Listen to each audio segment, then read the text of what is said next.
Good morning tropa! Day 51 ng ating content mga tropa, na kung saan kailangan natin mabawi yung 14,000 pesos na binili natin o ginamit natin langaw doon sa binili nating fat bike. So as of today mga tropa, nakatipid na tayo ng 4,590 pesos at meron na lang tayong 104 days bago natin matapos yung content natin.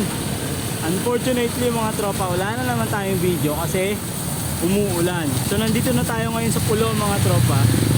Pahinga lang ako konti. Magabi, hindi na dapat ako magbabike.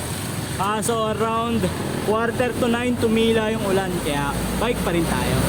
So paano mga tropa, hanggang dito na lang muna yung video natin. Sana bukas hindi na umulan para may video na tayo ng pagbabike.